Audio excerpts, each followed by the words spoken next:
Michael, you love diamonds as much as the next guy. I do? Oh, yes. Even more, I suspect. So I have some very good news for you. Messika, one of my favorite high jewelry houses, has opened a flagship boutique on Madison Avenue right here in New York City. Well, this is a very big deal. Indeed. And you thought you had to make a trip to Paris to select that perfect diamond bracelet for your lovely wife. Now, just as Messika celebrates its 20th anniversary, its new U.S. boutique has arrived. Dedicated to fine and high jewelry, it is full of exclusive, limited edition creations that even the most discerning collector is sure to love. Drop by the sparkling new flagship at 727 Madison Avenue between 63rd and 64th Streets, or experience the joy of Parisian savoir-faire at messika.com. That's MESSIKA.com.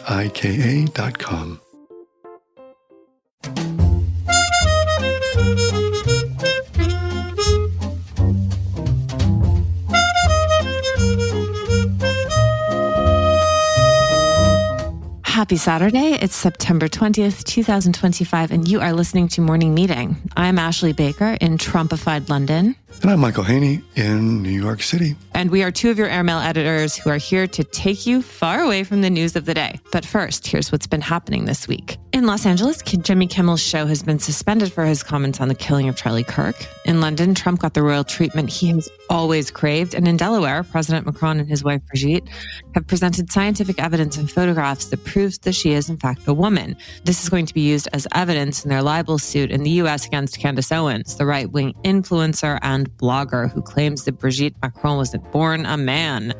What a world, Michael, that we live in. But as always, airmail is your antidote to all of it. Yeah, we've got a great show. First, Nicholas Rockefeller, Yale Davos man, member of multiple boards, died a pillar of the East Coast establishment, as every man with the Rockefeller name does. Then, however, the truth about his life came out, and Jonathan Alter is here to share his report about the man. Then, you're not wrong if you think the world suddenly has nepomania, where we once were content to obsess ourselves merely with the lives of the rich and powerful. Now we find we must obsess over their children, like the Guinness family, which seems to be everywhere in London. Even more so now that Netflix has launched a glossy new drama about the earliest days of the world's most enduring brewing dynasty. But as our man in London, Joseph Wilmot, reports, can this series make sense of one of the most cursed families in Europe? And finally, no doubt many of you have had the joy of dining at Union Square Cafe here in New York City, one of the city's great restaurants. This year it turns 40, and our correspondent, Christine Mulkey, sat down with the owner, Danny Meyer, to ask him about those early days in 1985 and what he learned. So Ashley, where would you like to begin today?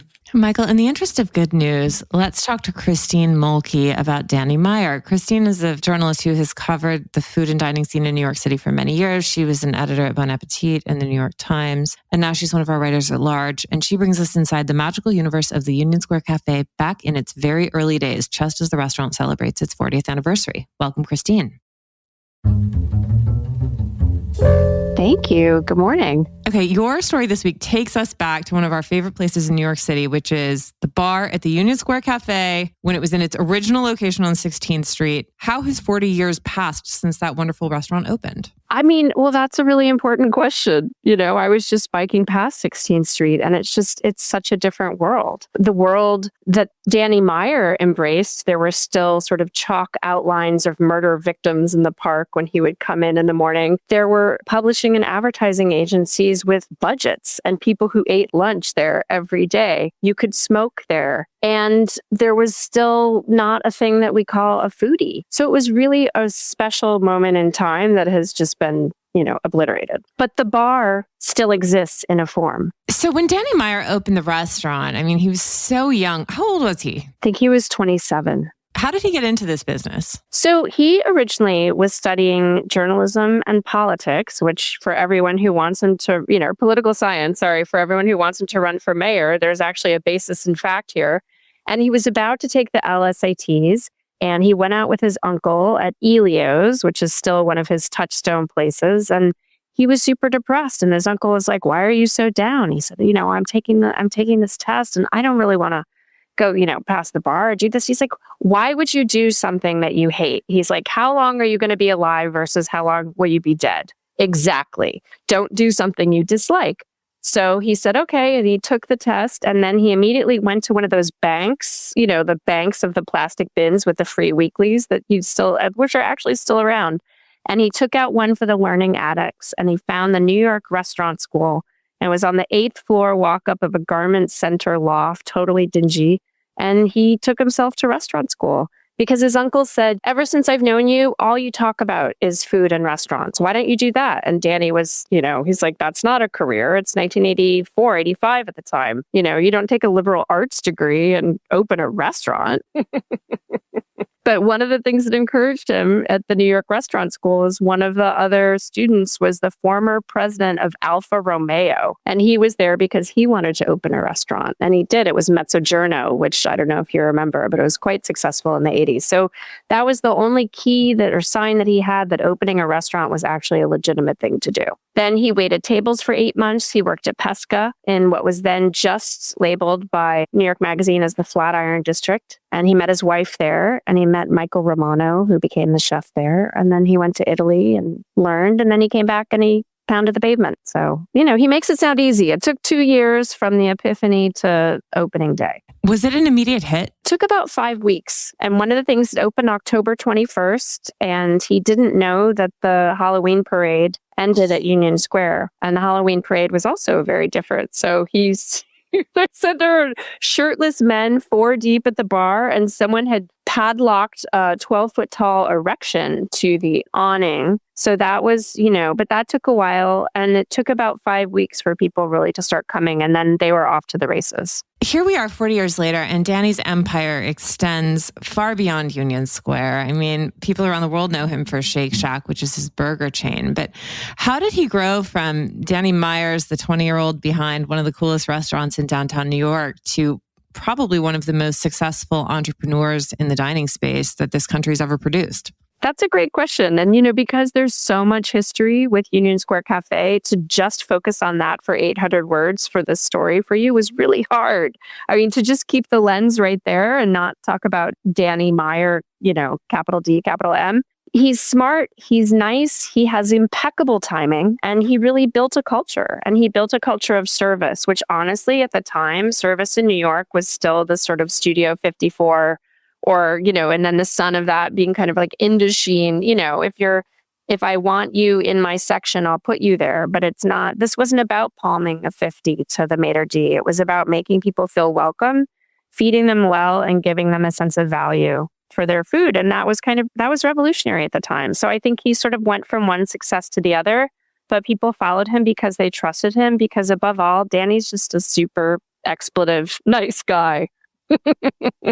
Christine, that's kind of like, I love that you make the point in your story. He brought a culture clash to New York City because at that time, everyone was too cool. Like service didn't really matter. Hospitality didn't really matter. It was either fancy French restaurants or these kind of dives. But he only hired Midwesterners. He was from St. Louis, right? And he gave them odd tests about, tell us the one you've gotten in the story, which I think is great as well. And he said, I could probably get, I'd be in trouble for this now, but he wouldn't hire people who grew up in New York. And one of the questions was Hellman's or Miracle Whip. And I was like, well, Hellman's. I mean, Danny, are we having this conversation? He's like, well, you would have been hired. But he said, one of the servers said, oh, neither. I make my own aioli. And he said, okay, you're very hired. So yeah, he wanted to make sure that they made people feel welcome. And he took advice. Like once he got called out. Julia Child came to the restaurant, and this was sort of his dream, and he got to sit with her, and they put away, or maybe she put away, I couldn't really tell from the transcript, but there were 2 bottles of Beaujolais consumed, there were 2 plates of oxtail consumed, and I think he didn't actually eat with her, a lot of bread and butter, and then he received a handwritten letter the next week from somebody who worked at the Times and said, I guess no one else in the restaurant was important enough for your attention because no one else is Julia Child. And that was the night he realized he had to make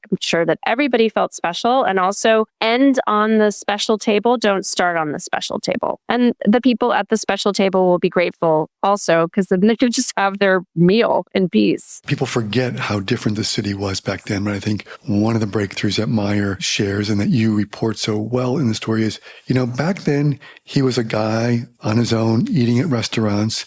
And now, of course, everyone eats at the bar. It's like standard, like a restaurant. Back then, you could never really eat at the bar, but he sort of introduced that, and he made it also very comfortable for people. Tell us about that. Well, he cracked the code because part of what he was doing, he was walking the city and he would stop and have a drink and a bite at each place. And of course, they didn't want to seat him, God forbid, because he was a single man in his 20s, and that's apparently not okay. And so he would sit and eat. And also, by the time he got to Tribeca, he was pretty tipsy, by the way. But it was physically difficult to eat at the bar because the bar has that lip. So how are you going to, get over there and cut your steak? So he decided that he wanted to make the bar not only welcoming from a service point of view, of course, come here, bring your book, we have room for you, here's a candle, but also that they could physically eat. And people really welcome that. And so now that bar, half of it was taken out, the mahogany bar, and it's sort of on the mezzanine at Union Square Cafe, which moved in 2015 or 2016 to Park Avenue South. So if you're a real regular, you go there. And Danny believes that if you touch it, you can feel the energy of the original Union Square Cafe. You can. They could have yoga retreats on it. Christine, 40 years is such a long time to be in any sort of business. And one of the remarkable things about Danny is his enthusiasm that he still brings to the job every single day. I mean, you have covered so many chefs and so many restaurants over the course of your amazing career in journalism. If you had to just sort of briefly explain the Danny Meyer magic and sort of where he falls in the canon of great American restaurateurs, how would you sum him up? He saw it and he built it, but not for a business opportunity. It was for pure love, for love of dining, for love of being in a room with people who enjoy dining as much as you did. This man lacks cynicism. And I think that in many ways that acts, that protected him. He creates great rooms, great environments, great meals. Well, Christine, thank you so much. Thank you.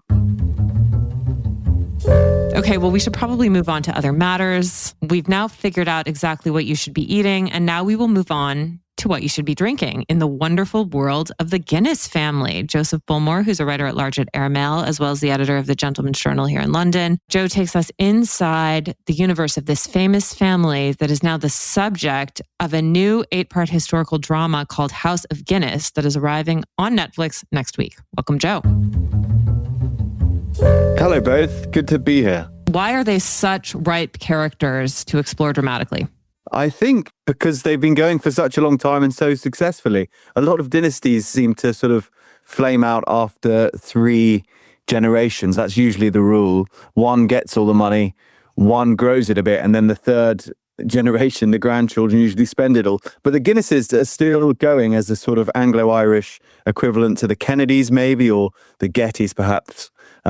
Some 350, I think, or something, years after they first invented the very famous beer which bears their name. They're interesting for that reason alone, but along the way they've had some pretty colourful, shall we say, adventures, both for better and for worse. And there's been some big characters, not just on the business side, but also, I suppose, on the more social side of life. So to which Guinness do we owe the Guinness dynasty? Who's the patriarch of this great clan? So I suppose that the inventor of Guinness is Arthur Guinness, who discovered the stout or porter beer that bears his name. But it was his grandson, Sir Benjamin Guinness, who really kind of ran with it and marketed it around the world and was the one who, kind of made it into an international powerhouse business, over which, on his death, his children began to sort of squabble, which is the action of the Netflix drama, which is coming out in a week's time. And it bears quite a lot of resemblance, I suppose, to Succession. There's 3 sons and 1 daughter, all of whom are fighting over the legacy, both financial and otherwise, of this man, Sir Benjamin Guinness, who, by all accounts, as you might expect, was a formidable character, I think. As you note also, when Arthur died in 1803, he was wealthier than the King of England. So, okay for selling stuff that you buy in a pub. Yeah, he didn't do badly at all. And they maintained that wealth, which is kind of remarkable throughout the centuries. The Guinnesses held on and, in fact, grew their wealth. Joe, we always say in West London, you can't walk down the street without running into one of these people. And we all have our favorites. Mine is Sabrina Guinness, who's the wife of Tom Stoppard. She was the quintessential it girl in London in the 1980s. So chic, so nice, so friendly, so talented. We love Daphne, too. Who is your favorite Guinness? Oh, I don't know. I wouldn't want to say. You put me on the spot there. What's interesting about the Guinnesses is that now in London, they have a sort of a brand name recognition which goes beyond just the financial or the drink. A Guinness in your head is probably a very social person, quite creative, maybe colourful in lots of ways, and always interesting characters. They haven't sort of slipped into dull normality. There's something quite fun about them, and perhaps, if it's too simplifying to say, but perhaps an Irish charm, a sort of twinkle in the eye when you meet a decent Guinness. But I won't name a favourite, I don't think. That's too dangerous. Joe, in your story, you delineate some of the fascinating ways that Guinnesses have died. I mean, talk about drama. Give us some greatest hits of how this has happened. Yeah. The other remarkable thing about the Guinnesses is, I suppose, like the Kennedys, like the Gettys, like the Astors, there is always a rumour that this curse stalks them. It's called, quite pleasingly, the Black Curse of the Guinnesses, in homage to the very dark drink that they make. And yeah, I mean, it's hard to deny that they have had quite a lot of bad luck, often involving fast cars. Tara Brown, who was a Guinness and sort of a fixture of swinging 60s London, he's said to have given Paul McCartney his first ever tab of LSD, and at his 21st birthday, the Rolling Stones flew in to perform. So he was a big deal, and he was driving his Lotus Elan at apparently 106 miles per hour through Kensington when, the inevitable happened, and he crashed. And in fact, the song A Day in the Life by the Beatles is all about him. I think there's a line about he blew his brains out in a car, I think is the line John Lennon writes about him the morning he heard the news that he died. But there were loads of car crashes throughout the sort of Guinness dynasty, and lots of unfortunate deaths in other ways, including, sadly, to do with sort of drug overdoses, as you'd expect. The most colourful one probably in the late 80s, when Olivia Channon, who was a Guinness, died of a heroin overdose in the rooms of the very colourful aristocrat Gottfried von Bismarck at Oxford. And that's kind of typical, I think, probably of many Guinnesses in people's popular imagination. An unlucky clan who flirted too much, maybe, with the fast life that their wealth afforded them. They're certainly a colourful character for a family, and I'm glad we've got them, really. We don't produce interesting, big, sprawling clans in a way that perhaps America does. So it's good to have them. It's good to have a kind of fascination with them. Well, Joe, thank you so much. Can't wait to talk to you about the show. Super. Thanks, guys. Michael, you love diamonds as much as the next guy. I do? Oh, yes. Even more, I suspect. So I have some very good news for you. Messika, one of my favorite high jewelry houses, has opened a flagship boutique on Madison Avenue right here in New York City. Well, this is a very big deal. Indeed. And you thought you had to make a trip to Paris to select that perfect diamond bracelet for your lovely wife. Now, just as Messika celebrates its 20th anniversary, its new U.S. boutique has arrived. Dedicated to fine and high jewelry, it is full of exclusive, limited edition creations that even the most discerning collector is sure to love. Drop by the sparkling new flagship at 727 Madison Avenue between 63rd and 64th Streets, or experience the joy of Parisian savoir-faire at messika.com. That's MESSIKA.com.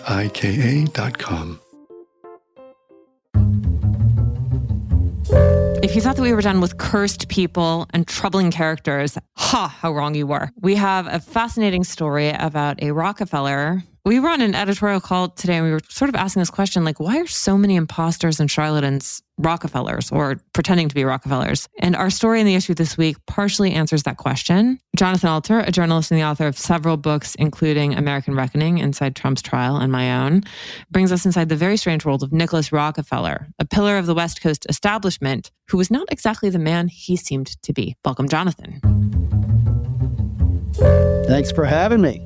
So in 2024, the world lost another Rockefeller, and all of the tributes and glorifying opportunities fell upon this particular moment. But your reporting exposes that Nicholas Rockefeller was nowhere near who he seemed to be. So before we get into that backstory, why don't you tell us first, who was this guy? Well, he was arguably the greatest imposter in American history, and I'll explain why he makes people like Clark Rockefeller, who is in prison now for murder, and Anna Delvey, who, they made a series about, look like hikers by comparison.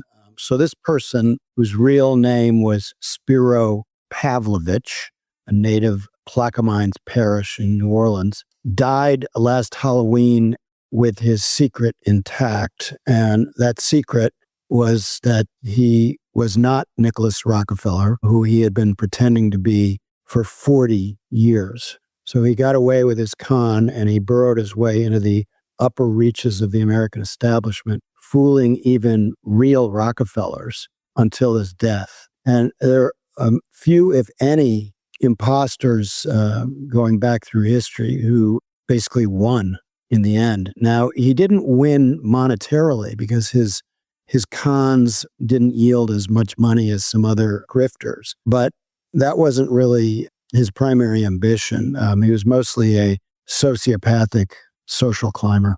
So how did this big grift begin? This person, Spiro Pavlovich, fooled the admissions offices of Harvard and Yale at least 5 times on behalf of himself and his wife. So the grift began when Spiro Pavlovich, who liked to be called Bud because he didn't want to be confused with Vice President Spiro Agnew, who was rather unpopular at the time. When Spiro Pavlovich was a student at Tulane, a legitimate student at Tulane in the late 1960s, he was smart, very smart, but dropped out of Tulane and then faked an application to Harvard Law School. And he attended Harvard Law School for 2 years and then was thrown out because while interviewing for a job with a prestigious law firm, he lied so promiscuously that he was caught. And basically, one of the lawyers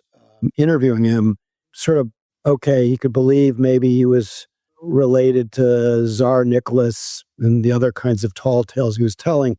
But when he said that he was a great scuba diver, this guy who was interviewing him knew that he was full of shit. He alerted Harvard, and Spiro was quietly expelled. He went back to Louisiana, and he changed his name to a name out of a Harold Robbins novel, The Carpetbaggers. He called himself Jason Scott Cord, and he reapplied. He had the chutzpah, the moxie to reapply and fake more transcripts, and he was admitted to Harvard Law School again. And then after he was there for 2 years and had brought his wife up and got her admitted to Harvard Business School under false pretenses, and she used the name Monica Cabot, which her classmates thought was a little suspicious since she was a Cabot speaking with a Southern accent. He was busted again by a law firm, not by Harvard, and this time for lying and saying he'd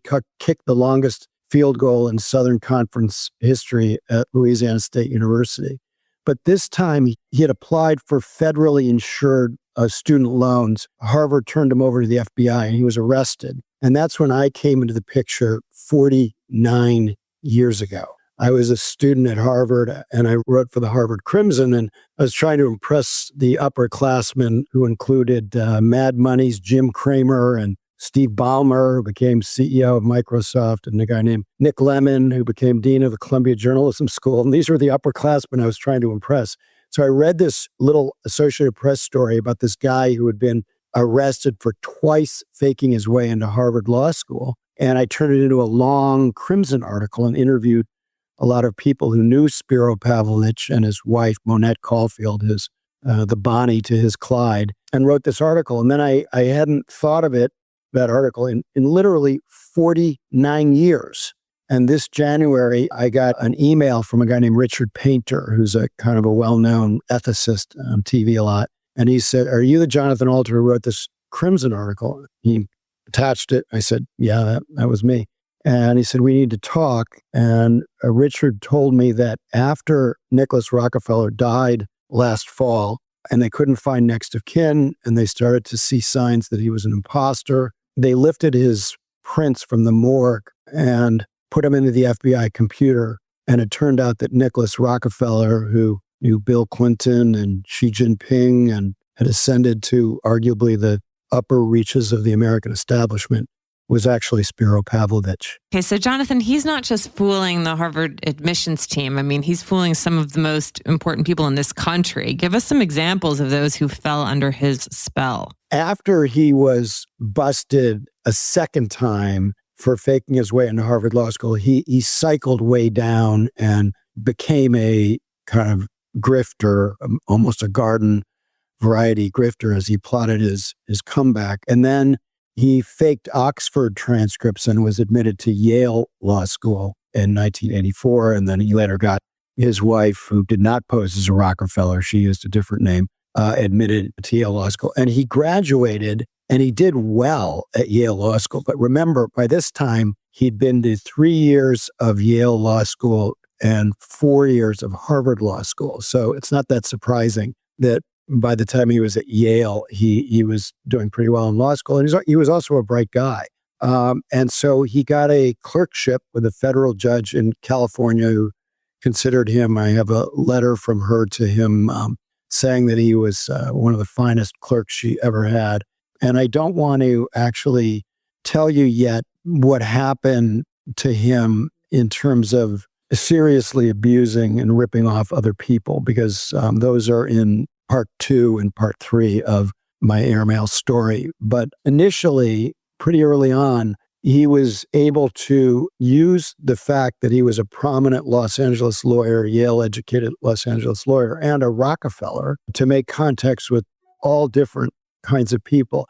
I wouldn't say they fell under his sway, except those close to him. But, he was a Davos man. So I have a picture of him on stage with Klaus Schwab, the founder of Davos, and he'd often go to Davos. And he was elected member of the Council on Foreign Relations, prestigious organization, on the board of several other organizations like that. And then he started his own in Los Angeles called the Committee on Foreign Relations, making people think that it was the Los Angeles offshoot of the legendary Council on Foreign Relations. It was not. It was his little organization, but he used it to attract Wesley Clark and Madeleine Albright and Steve Forbes and all kinds of other people. And one person who went to one of those events where Madeleine Albright appeared said that from Nick Rockefeller's comments and insights, you would have thought that it was Nick Rockefeller who was the former Secretary of State. So he was operating at that level while being an imposter all the time. What fascinates me, listening to you, it's a riveting story. Here's a guy who, and you have a great sort of moment in the story this week where you say, like, geez, lo and behold, no one thinks to call the Rockefeller family office and say, hey, just checking, is this guy really a Rockefeller? What I'm hearing from you is like smart people oftentimes just like, well, I guess he's in the club, so he must be who he says he is, right? And they just go along with it, and they don't realize that, if you line up enough of the dots, people will connect them in their minds and give them legitimacy, which is astounding to me. And yet, I guess it's human nature, psychology. But you also say, while all great con artists believe their own cons, they differ in their motivations. And I'm just wondering, what do you think motivated this guy? It's a great complicated question because he's a complicated sociopath, or was a complicated sociopath. So on the first question, there were people who tried to search and see if they could find whether he was really a Rockefeller, because his stories were so unbelievable. He was such a bullshit artist that there were people who got suspicious. But what he did was rather clever. Initially, he would suggest that he was in the branch of the family that included Nelson Rockefeller, David Rockefeller. But then later, he hung a portrait of William Rockefeller in his office. And William Rockefeller was the brother of J.D. Rockefeller and the co-founder of Standard Oil in the 19th century. But his branch of the family is little known. And William Rockefeller also had a mustache. And to your point about how suggestible people are. If you have a big LA office, as he did, they would walk in, they'd see the picture of William Rockefeller from the 19th century, and they'd say, oh, Nick, you look just like him. And he would say, yeah, I guess people have said that. In terms of what motivated him, this came to fascinate me, that he wanted to be in the show. If you remember from Bull Durham, that's what they call the major leagues. So he was a grifter and he wanted money, but mostly he wanted to be on top with the people who run the country and run the world. The idea of being big is what motivated him initially. And that's why, eventually, instead of using, his own name at Harvard Law School the first time, or the name from the Harold Robbins novel at Harvard Law the second time, after he had cycled down and been severely depressed and hospitalized, he decided to go as big as possible, which meant becoming a Rockefeller. And he completely inhabited the role.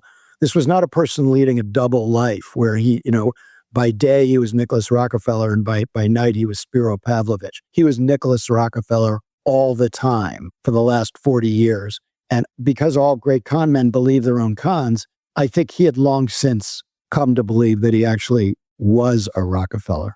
Well, Jonathan, let's stop you there because there's much more to come. We encourage you to read them all in full. And for now, Jonathan, thank you so much. Thank you. And he is the real Jonathan Alter, just in case anyone's wondering.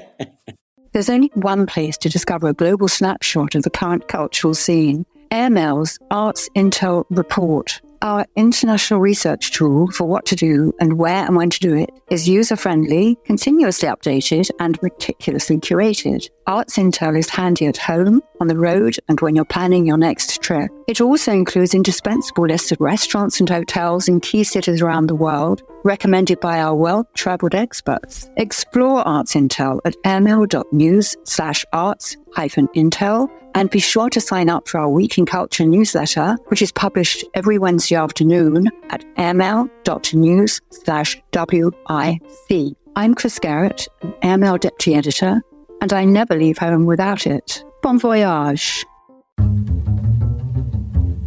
Well, it is the weekend. We've got lots going on, but also lots of free time that we need to account for. Michael, I know you've got something to recommend. Well, fall is here and all the big shows are coming back to streaming.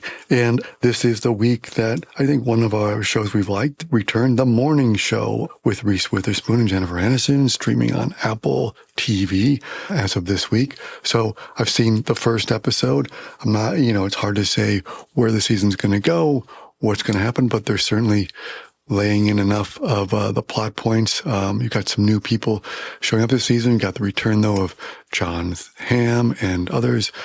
So they left a lot of cliffhangers. They're picking right up where they're. I'm not going to give too much. I'm just going to say we should all watch it this weekend. All the entertainment I needed this week came courtesy of the Trump state visit to the UK. Yeah. What were you most fascinated by? Because I was most fascinated by that. Who do they sit Kate between? Donald Trump. I get that.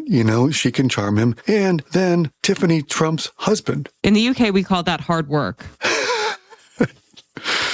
Yeah. I don't know how he got so high up on the table, though. Yeah, no kidding. And do you, my dear, anything else you'd like to recommend? Well, I have just started Heartbeats, a memoir by, wait for it, Bjorn Borg. Yeah, I've already seen the headlines, but it sounds like he's finally owing up to a lot of the rumors that have been around for many decades. I mean, such a mystifying character, right? A Swedish tennis prodigy who retired from the sport at age 25. He had 11 Grand Slam titles and 5 Wimbledon titles, but then, gave it all up once he realized he could not beat McEnroe. And this is a really immersive, fun memoir, biography, whatever you want to call it. It's astounding when you realize, like, as you just said, he retired at 25. And here you've got Djokovic, still pushing, but maybe he just wanted to, go and enjoy the good life. And he did. Well, he basically, a very good life, cocaine and all the rest. I mean, it's got quite an immersive first chapter that kind of takes you in, a relatively low moment for him. But it's fascinating. He had an 11-year career that occupied a large part of the imagination of tennis and certainly of sports ever since. So anyway, it's really fascinating. It's called Heartbeats, a memoir by Bjorn Borg. And for those of us that are sort of missing the tennis season, it's a nice way to get back into it. We'd like to thank you so much for joining us. Special thanks to our sponsor, Masika. We love fine jewelry. We love diamonds. We love it all. Michael, will you please read us out?